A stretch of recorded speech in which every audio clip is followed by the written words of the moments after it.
बिस्मिल्लाहिर्रहमानिर्रहीम। अस्सलामुअलैकुम। मैं हूं अब्दुल्ला शरीफ। आज हम बात करेंगे कोविड-19 के हवाले से, यानी कोरोना वायरस के बारे में।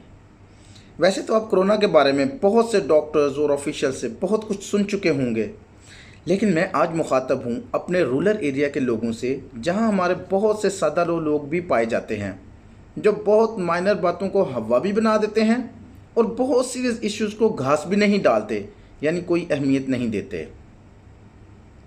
पाकिस्तान में एक थ्योरी एग्जिस्ट कर रही है कि ये कोरोना वोना कुछ नहीं है। भाई, हम इस बात पर तो डिबेट कर सकते हैं कि ये कुदरती आफत है या कि जनरेट किया गया है, मगर ये कहना कि ये कुछ नहीं है गलत होगा। पाकिस्तान में ये कहा जाता है कि हुकूमत पैसे ऐंठने के लिए, यानी इमदाद लेने के लिए कोरोना वायरस का ढंढोरा पीट रही है। तो एस्टेब्लिश कंट्रीज़, यानी इमदाद देने वाले मालिक, वो ऐसा क्यों कर रहे हैं? वहाँ कोरोना केसेस क्यों हो रहे हैं? देखें, कोरोना वर्ल्ड वाइड स्प्रेड हो चुका है, पूरी दुनिया में फैल चुका है। अमेरिका हो या बरतानिया, यूरोप हो या एशिया या ये अरब ममालिक, कोई भी इससे बचा नहीं, सब इसकी लपेट में आए। तो इस बात पर यकीन करना पड़ेगा कि कोरोना है, हमें इससे बचना है, हमें एहतियात करनी है, हमें डिस्टेंस मेंटेन करना पड़ेगा, हमें विटामिन सी का इस्तेमाल करना होगा अपना इम्यून सिस्टम मजबूत रखने के लिए। देखें, एहतियात ज़रूरी है, मगर इससे डरना बिल्कुल भी नहीं है, क्योंकि 80 to 85% तो मेल्ड केस होते हैं, इसमें ओनली 10 to 15% सीरियस केस होते हैं। हाँ, एक बात पाकिस्तान में की जा रही है कि दूसरी वजूहात पर हुई अमवात को कोरोना में डाला जा रहा है। तो मुमकिन है कि ऐसा हो, अटेंशनली या गैर जिम्मेदारी की वजह से, मगर 100% ऐसा हो नहीं सकता।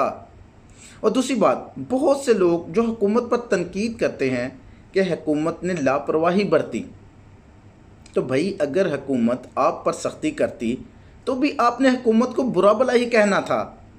तो इसलिए अपनी हिफाजत खुद कीजिए, स्पेशली अपने बुज़ुर्गों का ख़ास ख्याल रखें, उन्हें अवेयरनेस दें। मैं आप लोगों की तवज्जो एक और तरफ भी मबजूल करवाना चाहता हूँ। इस पेंडेमिक में, यानी कोरोना की वजह से, तकरीबन हर तरफ लॉकडाउन था। कुछ जगहों पे ख़त्म हुआ भी है और कहीं स्टिल लॉकडाउन है।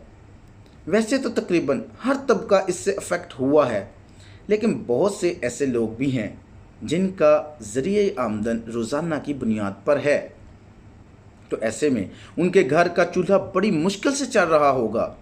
वैसे तो किसी हद तक हुकूमतें और NGOs वगैरह भी रिलीफ का काम कर रही हैं, मगर आप भी अपनी इस्तात के मुताबिक अपनी डोमेन में अपने करीब किसी रिश्तेदार, किसी मोहल्लादार या किसी भी जानने वाले को जो मुस्तहिक हो, उनका ख्याल रखें। मेरे भाइयों, दोस्तों, अज़ीज़ हमवतनों, जान है तो जहान है। सेहत बहुत बड़ी नेमत है।